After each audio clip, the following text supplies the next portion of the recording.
आज हम बनाएंगे देगी मतंजन। और देगी मतंजन बनाने के लिए आपको जो जो मुश्किलात आती हैं कि इसके चावल क्यों कड़क हो जाते हैं, इसके अंदर मीठा क्यों तेज हो जाता है, ये टेस्टफुल क्यों नहीं बन पाता, इसके कलर अच्छे क्यों नहीं आते, तमाम की तमाम बातें इस वीडियो के अंदर आपको बताने वाला हूं। और आपसे गुजारिश ये करूंगा कि वीडियो को बिना स्किप किए देखिएगा ताकि पूरी रेसिपी की आपको समझ आ सके। बिस्मिल्लाहिर्रहमानिर्रहीम। तो सबसे पहले आपने तकरीबन 4 लीटर के करीब एक पतीले के अंदर पानी डाल के पानी को उबाल लेना है। इसके अंदर 5 से 6 सब्जी इलायची और 2 से 3 छुहारे लेने हैं। इसको कटिंग करके पानी के अंदर सबसे पहले इन दोनों चीजों को डाल के 1 मिनट के लिए तकरीबन पकने देना है ताकि इलायची का फ्लेवर आ जाए और छुहारों का भी फ्लेवर इसमें अच्छे तरीके से आ जाए। उसके बाद देखें 1 किलो चावल लेने हैं आपने, सेला चावल, और तकरीबन 3 घंटे के लिए आपने इनको पानी के अंदर भिगो के रखना है। 2 से 3 घंटे चावलों को भिगोना जरूरी है और सेला चावल से ही मतंजन अच्छा बनता है।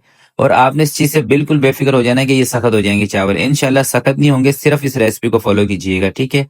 मेरे बताए हुए तरीके को फॉलो करेंगे, कभी भी आपका मतंजन, जर्दा, जो भी आप इसको नाम देते हैं, ये सख्त नहीं होंगे इसके चावल। और मीठा किस तरह से परफेक्ट रहेगा वो भी आपको आगे चल के बताऊंगा, और इसके कलर के बारे में भी, ठीक है। तो सबसे पहले आपने चावलों को 95% के करीब गला लेना है, उबाल लेना है। जब आपको लगे कि चावल आपके लंबे हो चुके हैं और नरम भी हो गए हैं, आपने इसको स्ट्रेनर के ऊपर निकाल के इसका पानी अलग कर देना है, ठीक है। और टाइम की बात करें तो तकरीबन 2 से ढाई मिनट लगेंगे चावलों को बॉयल होने में, बस इससे ज्यादा टाइम नहीं लगता है। ये नहीं कि आप इसको 10 मिनट तक उबालते रहे तो ये बिल्कुल हलवा बन जाएंगे चावल, ठीक है। 2 से 3 मिनट के अंदर चावल कुछ इस तरह से नरम हो जाते हैं, आपने अब इसको उठा के स्टैंडर पे निकाल देना है। अब इसी बर्तन को धो के 1 कप आपने इसके अंदर घी डाल देना है। ये जो मतंजन होता है ना, ये घी से ज्यादा मजेदार बनता है, ठीक है। 1 कप आपने इसके अंदर दूध ऐड कर देना है और आधा कप पानी। अच्छा, घी आप देसी भी ले सकते हैं, बनास्पति भी ले सकते हैं, और अगर घी से आपको कोई प्रॉब्लम है फिर आप तेल के इस्तेमाल कर लें, कोई मसला नहीं है, ठीक है। और 4 कप आपने इसके अंदर चीनी ऐड कर देनी है। अच्छा, चीनी के वजन की बात करूं तो ये तकरीबन 850 से 900 ग्राम होगी चीनी, ठीक है। और इससे ना मीठा बिल्कुल परफेक्ट रहेगा। और हाँ, अगर आपको ज्यादा तेज मीठा चाहिए या आप ज्यादा मीठा पसंद करते हैं, फिर आप इसमें 1 किलो चीनी का इस्तेमाल करेंगे। अगर आप दरमियाने हिसाब का मीठा लेते हैं, पसंद करते हैं, तो फिर तकरीबन 800 से 900 ग्राम चीनी काफी है। और 1 कप घी का मतलब है तकरीबन 250 से 250 ग्राम के करीब घी, ठीक है। इतना घी आपने लाजमी इसमें ऐड करना है। अब आपने इसका शीरा बना लेना है, इसकी चाशनी एक थिक बनानी है आपने। एक मेरी बात याद रखिएगा, अगर आप यहाँ पर पतले शीरे के अंदर चावल डाल देते हैं ना, तो फिर आपके चावल सख्त हो जाएंगे, कड़क बन जाएंगे बिल्कुल। तो सिर्फ इस टाइम पर ना आपने थोड़ी सी तवज्जो करनी है कि इस शीरे को थोड़ा सा थिक कर लेना है, यानी कि एक मोटी तार का कर लेना है। और वैसे आपको मैं टाइम बताऊं तो इस शीरे को उबाल आने के बाद ना तकरीबन 2 से 3 मिनट तक आपने इसको पका लेना है, ठीक है। और ये है केवड़ा वाटर, थोड़ा सा इसके अंदर शामिल कर देंगे, 2 से 3 चम्मच। इससे ना मतंजन के अंदर खुशबू बहुत बेहतरीन आएगी। अगर आपके पास केवड़े का एसेंस हो या गुलाब का एसेंस हो तो उसका इस्तेमाल भी आप कर सकते हैं, मगर एसेंस आपने कम ऐड करना है, ठीक है। अगर केवड़े का एसेंस हो या गुलाब का एसेंस हो तो सिर्फ चंद कतरे डालने हैं, 5 से 6 कतरे, ठीक है। तो शीरा हमारा थिक हो चुका है। उबाल आने के बाद तकरीबन 2 से 3 मिनट तक इसको मैंने पकाया था। जब अच्छे से थिक हो जाए तो आपने चावल उठा के इसके अंदर डाल देने हैं। चावल डालने के बाद आपने सिर्फ इसको अच्छे तरीके से मिक्स कर लेना है, और कोई इसको पकाना नहीं है कि अब इसको हम पकाएंगे, चावल सारा शीरा उठा लेंगे। भाई, शीरा आपने थिक रखना है। इतना थिक शीरा होना चाहिए कि जब आप चावल इसके अंदर डाल दें तो शीरा ऊपर ना आए, ठीक है। अगर शीरा आपका ऊपर आएगा तो इसका मतलब ये होता है कि आपने पतले शीरे में चावल डाल दिए, फिर हो सकता है चावल आपके सख्त हो जाएंगे। ये मैं पहले आपको बता रहा हूँ। तो सिर्फ आपने इसको मिक्स करना है। मिक्स करने के बाद आपने इसके ऊपर कवर लगा देना है, बस। ज्यादा पकाने वकाने की कोई जरूरत नहीं है, सिर्फ अच्छी तरीके से मिक्स कर लें, सारे चावल शीरे के अंदर अच्छी तरह से मिक्स हो जाएं, कवर लगा दें। और नीचे आपने पतीले के रख देना है तवा।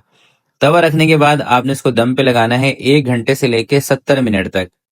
दम वाले फ्लेम पे ये रहना चाहिए, और इसी से चावल आपके नरम बनेंगे, ठीक है। सख्त नहीं होंगे चावल। अगर आप दम कम टाइम पे देंगे ना इसको, तो फिर चावल आपके सख्त हो जाएंगे। तो मैं इसको तकरीबन 1 घंटे तक दम पे लगाऊंगा। तकरीबन 1 घंटे के बाद अब कवर इसका मैं हटाने लगा हूँ, और अब इसके अंदर हम कलर ऐड करेंगे। ये देख रहे हैं, सारा शीरा ने चावलों ने उठा लिया है। अब ये थोड़ा सा मैंने पाउडर वाला लिया था रेड कलर, इसके अंदर पानी थोड़ा सा डाल के इसको मिक्स कर लिया है। अच्छा, कलर आपने थोड़ा थोड़े डालना है, यानी कि भर भर के कलर इसके अंदर डाल दें, फिर सारा मतंजन ना आपका कलर वाला ही बन जाएगा। बस थोड़ा सा कलर इसलिए ऐड कर देंगे खूबसूरती आ जाए, यानी कि 25% चावल आपके कलर वाले होने चाहिए, 20 से 25% जिसमें सारा कलर आ गया, ग्रीन, रेड, येलो। और 80% चावल आपके व्हाइट होने चाहिए, फिर दिखने में खूबसूरत लगता है, ठीक है। और ये जो येलो कलर है ये मेरे पास लिक्विड फॉर्म में था, तो इसको मैं ऐसे ही थोड़ा सा डाल रहा हूँ। और आपने ऐसे कलर इसके ऊपर डालना है कि देखें आपस में कलर मिक्स ना हो, ठीक है। अब जो भी आपने इसके ऊपर मेवा जात डालने हैं, चमचम वगैरह, गुलाब जामुन डालनी है, वो आप कलर के बाद डाल सकते हैं। और अब ना इसका मैंने चूल्हा बंद कर दिया है, ठीक है। तकरीबन 1 घंटे इसको दम वाले फ्लेम पे रखने के बाद अब चूल्हा बंद कर दिया है। अब ये सारे इसमें क्या कहते हैं, ये टूटी फ्रूटी आ गई, थोड़ी सी चमचम आ गई। आप चाहें तो इसके अंदर ना कोई ड्राई फ्रूट का इस्तेमाल भी कर सकते हैं। 1 किलो अगर आप चावल ले रहे हैं तो इसके अंदर तकरीबन 1 पाव कम से कम आप खोया शामिल करें, या 1.5 पाव भी आप कर सकते हैं, यानी कि 250 ग्राम। मैंने मार्केट वाला खोया लिया है, मार्केट वाला खोया भी इसमें चल जाएगा। अब ये सारी चीजें डालने के बाद ना दोबारा से आपने इसके ऊपर कवर लगा देना है। अब चूल्हा बंद रहेगा, ठीक है। 10 से 15 मिनट तक, 20 मिनट तक आपने इसको दोबारा से छोड़ देना है ताकि कलर इसका पक्का हो जाए। 15 से 20 मिनट के बाद अब आपने कवर हटाना है। अच्छा, 15 से 20 मिनट कलर डालने के बाद ना हमने इसको कवर इसलिए किया था कि कलर पक्का हो जाए। अगर फौरन से आप कलर डाल के मिक्स कर देंगे ना, तो सारा कलर ना चावलों के अंदर मिक्स हो जाएगा। तो आपने ये जरूर करना है कि कलर डालने के बाद 10 से 15 मिनट के लिए इसको छोड़ देना है, कवर करके छोड़ दें 10 मिनट, 15 मिनट, 20 मिनट। इससे चावल और आपके नरम भी होंगे और इस तरह से खिले खिले बनेंगे। और घी आपने पूरा इसके अंदर ऐड करना है, यानी कि 1 कप या 1 पाव डाल लें, घी पूरा होना चाहिए। अगर घी या तेल जो भी चीज आप इसमें इस्तेमाल कर रहे हैं वो कम होगा ना, फिर भी चावल आपके आपस में चिपकेंगे भी सही और उसमें टेस्ट नहीं आएगा दोस्तों।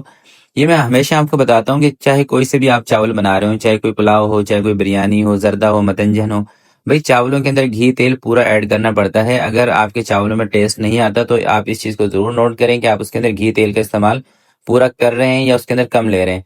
कोई से भी चावल हो उसमें तकरीबन 250 से 300 ग्राम घी तेल ऐड करना पड़ता है 1 किलो का। ये मैं आपको हिसाब बता रहा हूँ। इसमें बिरयानी आ गई, पुलाव आ गई, सारी चीजें।